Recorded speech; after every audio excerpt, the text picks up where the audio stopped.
Olá pessoal, estamos aqui para dar continuidade ao nosso ciclo de aulas gravadas. E a aula de hoje nós vamos falar um pouquinho mais sobre a ótica geométrica e mais especificamente sobre os fenômenos de reflexão, considerando a luz como um modelo corpuscular. Nas aulas anteriores, nós vimos que alguns fenômenos estudados pela ótica geométrica são a reflexão, a refração e a absorção de determinadas superfícies quando você faz a incidência de luz. Como também nós chegamos a tocar no assunto que a reflexão da luz ela pode ser tanto regular quanto difusa. Sabendo disso, Newton ele teve um grande contributo nessa ideia de reflexão, refração, porque são dois fenômenos que geralmente eles ocorrem associados entre si. Então você tem a primeira dica a luz branca, na verdade, ela é composta de todas as cores do espectro. Então, se você mistura todas as cores do espectro na mesma proporção, você vai ter a luz branca.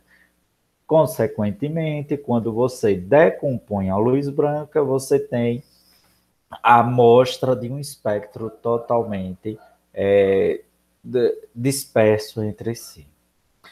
Sabendo disso, possibilitou o estudo de qual a causa de você ver determinado elemento em determinada cor.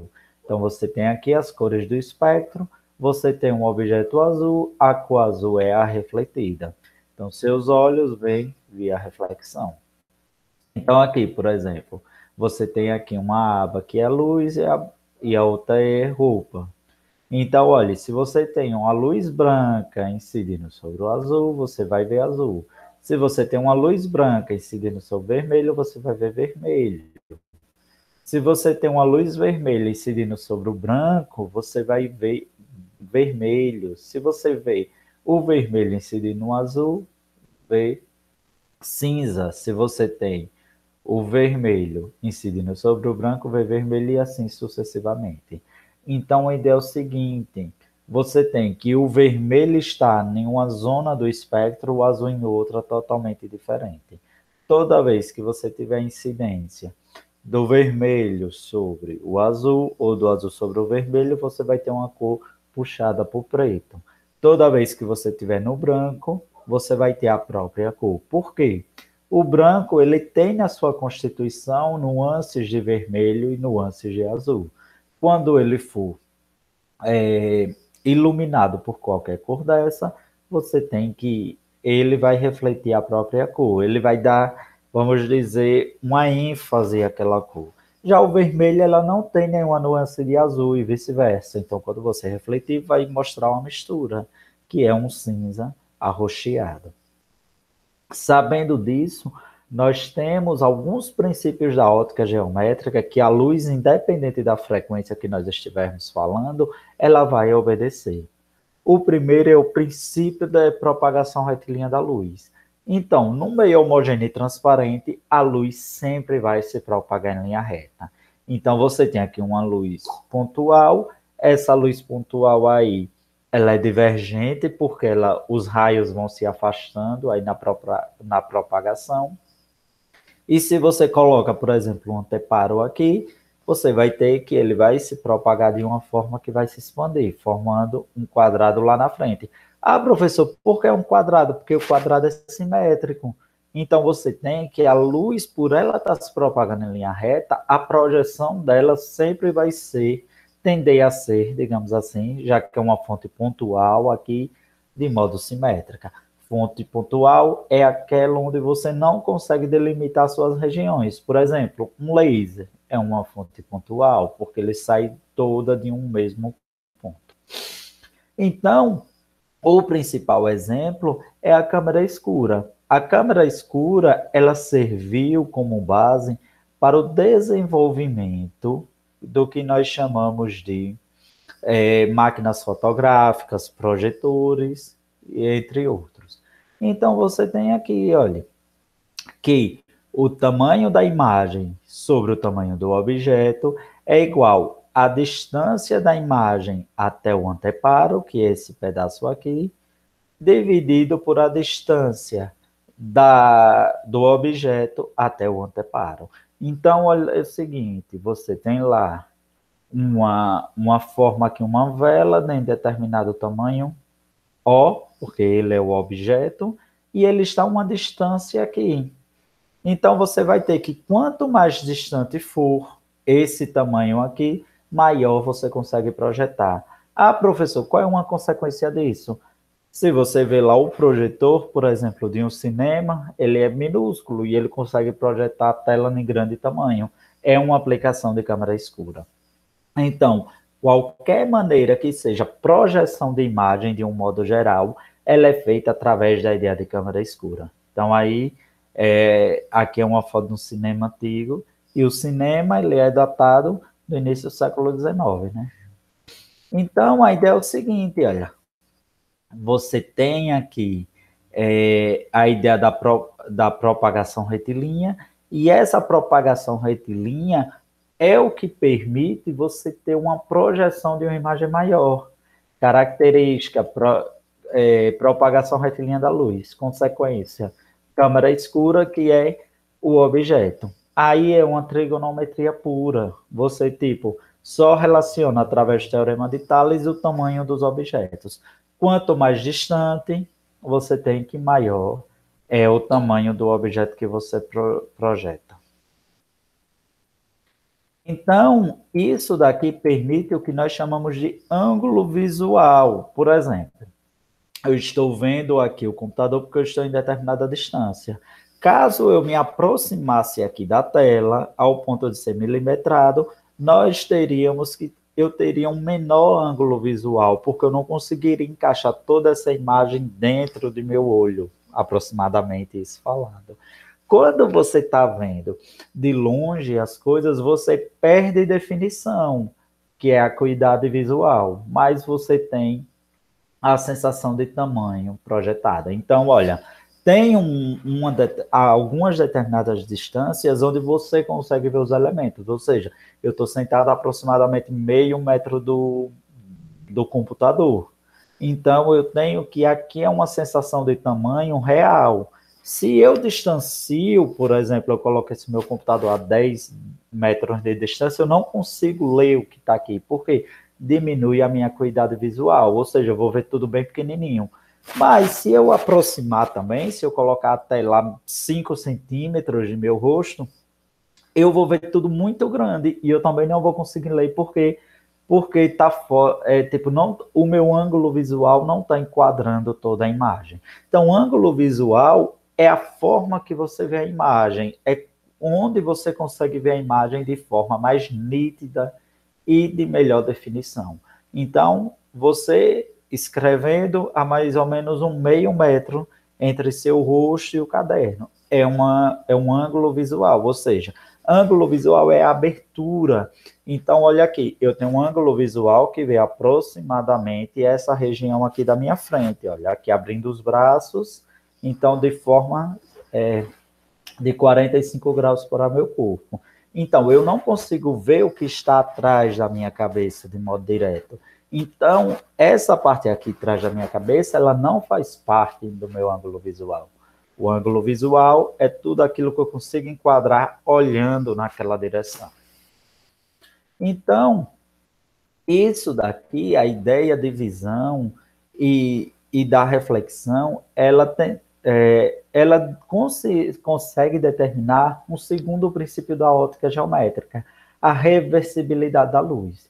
Ou seja, se o caminho seguido pela luz, ela independe do caminho de propagação. Então, você tem aqui, olha, você tem esse feixe que ele está emitindo essa luz, está refletindo aqui numa lente, e isso causa aqui, olha, 3 feixes paralelos.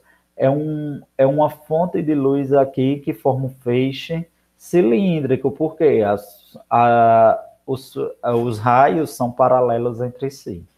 Se você conseguisse colocar aqui alinhado outra maquinazinha que emitisse o feixe, outra fonte de luz que emitisse o feixe, você teria essa mesma formação de imagem, porque a luz viria aqui e faria essa forma. Então, independentemente do sentido de propagação, o caminho seguido pela luz seria o mesmo, ó, seria essa ideia aqui do GIF. Então, você colocaria aqui a luz, nesse sentido, a reflexão é essa. Se você conseguisse colocar bem projetado aqui, sendo a incisão no mesmo lugar, ele iria refletir da mesma maneira. E o terceiro princípio, olha, a gente já viu dois, propagação retilínea da luz, reversibilidade da luz, independência dos raios luminosos. Então, você tem o quê? Que um raio luminoso, ao encontrar outro, ele não interfere na sua propagação. No que ele vai interferir, pessoal? Ele vai interferir naquele momento ali que os dois estiverem interagindo, mas passa um pelo outro direto. Então, você tem que esse feixe aqui, esse raio de luz aqui no final, ele tem as mesmas características do de cá, a mesma ideia de propagação. Se for uma fonte cilíndrica, ele vai se manter no tamanho. Se for uma fonte divergente, ele vai aumentar o tamanho. Se for uma fonte convergente, ele vai diminuir o tamanho. Mas se você colidir dois raios de luz, eles, após essa interferência, eles continuam seu caminho totalmente normal. Então, um espelho plano é um espelho que permite que haja uma reflexão, ou seja, ele bater e retornar ao mesmo meio. Então, reflexão, ela bate no anteparo, lá no espelho plano, e ele volta ao mesmo meio. Por que espelho plano? Porque ele é plano na sua forma geométrica. Então, a reflexão regular, ela vai ter onde a distância entre os raios antes vai ser igual a depois. Então, aqui você tem uma fonte cilíndrica primária, ela emitiu 4 feixes, esses feixes refletiram da mesma maneira, a mesma distância entre eles. Então, é uma reflexão regular. Você, quando se olha no espelho plano, você vê sua imagem lá projetada, é uma reflexão regular, porque você tem aproximadamente o mesmo tamanho. Porém, se você pegar um espelho e passar, vamos dizer, uma lâmina de aço nele, ou uma lixa, e ele fica totalmente fosco, você tem o que nós chamamos de uma reflexão irregular, ou seja, você tem lá os feixes emitindo e ele sai com distâncias entre si diferentes da que incidiu. Então, é uma reflexão irregular. Então, você tem, olha, se for uma reflexão regular, você tem a seguinte característica, você passa aqui uma normal, lembre-se que uma normal é uma reta que forma um L com a superfície, é uma reta perpendicular.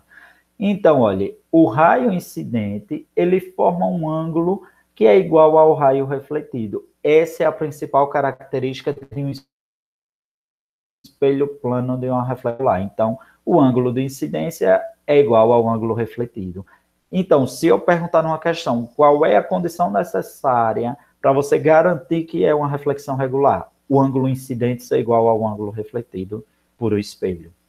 Então, aí você tem que o raio incidente é esse daqui e o raio refletido é esse. O ângulo que ele forma com a normal é igual ao ângulo que o raio refletido forma com a normal.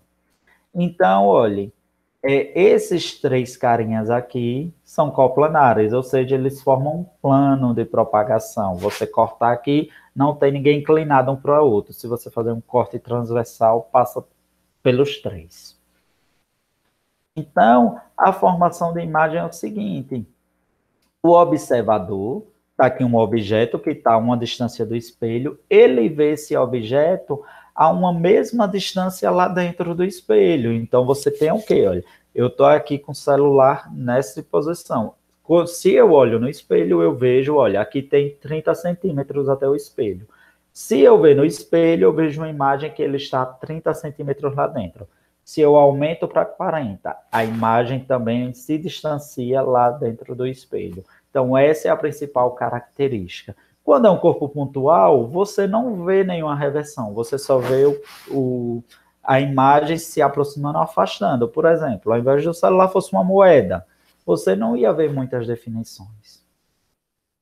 Já quando é um corpo extenso, lembre lá, você consegue ver e você nota uma segunda característica da reflexão, que é a reversibilidade. Então, você vê lá dentro, olha, que a imagem ela é reversa. Então, o que é esquerda vira direita, o que é direita vira esquerda. Então, quando a gente tira uma foto na frente do espelho, geralmente você vê uma inversão de lados e é normal. Então, a reflexão da luz, olha, nesse caso aqui, você tem que foi uma reflexão aqui incidente. Então, você passa uma reta normal e essa reta normal garante isso. Então, sabendo isso, permite fazer cálculos matemáticos totalmente tranquilos. Então, você tem uma reta normal e você tem que o ângulo incidente é igual ao ângulo refletido. Essa é a ideia fundamental da reflexão. Então, quando você tem a formação da imagem, por exemplo, essa formação de imagem no espelho, ela diz o seguinte, é uma imagem, quando é um ponto material, é uma imagem virtual, porque está lá dentro do espelho. E também ela é simétrica, ou seja, ela tem as mesmas características, porque você não está conseguindo definir. Já quando você tem, então você só pode garantir o seguinte, quando for um ponto material, uma imagem muito pequenininha, que a distância é a mesma do objeto para o espelho e do espelho para o objeto, sendo um espelho plano. Quando a gente estiver falando de um corpo extenso, aí é o seguinte, ela tem a mesma distância, mas ela é refletida, ela é inversa. Então, por exemplo, o escudo aí do São Paulo, ele apresenta como forma espelhada. Essa imagem aí de um polígono, ele parece espelhado. Olha aqui essa imagem do palhaço, ela parece espelhada. Por quê? Porque é um corpo extenso. Então, é característica do corpo extenso você ter lá o que nós chamamos dessa definição. Então, você tem um espelho plano aqui, você tem o seu campo visual. Você está vendo, por exemplo, eu estou vendo o espelho por completo. Eu estou a uma distância que eu consigo ver toda a imagem refletida no espelho. Então, olha, você consegue ver essas aqui, mas, olha, tem uma imagem que está aqui atrás de mim, atrás da minha cabeça, que ela é refletida em um ponto onde não faz parte desse meu campo de visão. Então, quando eu focalizo em um pedaço do espelho, eu delimito a imagem que eu estou vendo. Então, eu quero que fique claro, o campo visual seu, quando ele vai para o espelho, ele continua se projetando para dentro. Você está vendo lá no espelho, mas é o que eu estou dizendo, você não vê tudo que está sendo refletido, você não focaliza tudo que está sendo refletido no espelho. Então, olha, por exemplo, quando essa imagem que está aqui embaixo, ela é refletida em um ponto onde você deveria estar em outra localização para ver. Então, o espelho, assim como o seu próprio olho, seu olho é o equipamento mais eficiente que tem. Ele é responsável por delimitar regiões da imagem, ou seja, eu tenho um espelho que eu quero que reflita meu rosto, eu coloco um paralelo a mim. Se eu não puder me mover e o espelho puder se mover, eu inclino o espelho para eu ver refletido meu pé. Eu levanto o espelho para ver refletido o meu teto. Então, essa ideia do campo visual, ela é só para dizer, quando você observa uma imagem no espelho, existe uma delimitação do que você vai ver refletido. Então, é importante definir quando você tem mais do que um espelho. Quando você tem mais de um espelho, você consegue associar o número de imagens formadas. Então, por exemplo, se você colocar dois espelhos entre si paralelos, você tem infinitas imagens formadas. Então, um exemplo disso, o prisma, existe algumas regiões do mundo que tem o que nós chamamos de associação de espelho, que forma um labirinto, ou seja, você não sabe quem é o real. Então, o número de imagens formadas, ao você associar os espelhos, só dependem do ângulo de inclinação entre eles. Então, preste atenção nessa fórmula, por quê? Essa fórmula aqui é uma das que mais cai em processos seletivos em vestibulares. Então, você tem o seguinte, olha, que o número de imagens formadas por associação de espelhos planos ela vai ser 360 graus sobre o ângulo formado em graus, não é em radianos aqui, menos 1. Então, eu digo, eu tenho dois espelhos que formam entre si 60 graus. Então, está em grau já. Então, 360 dividido por 60. 6 menos 1. Então, se você colocar dois ângulos entre si a 60 graus, eles formam 5 imagens.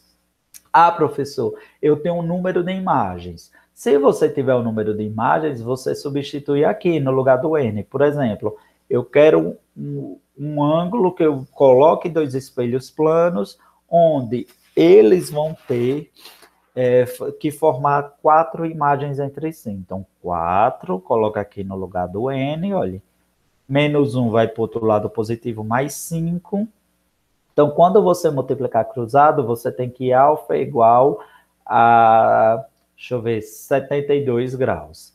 Então, olha, o número de imagens é esse N, o ângulo alfa é esse. Então, essa fórmula aqui, apesar de ser pequenininha, ela relaciona o número de imagens formadas via reflexão entre dois espelhos planos e o ângulo de inclinação entre um espelho e outro.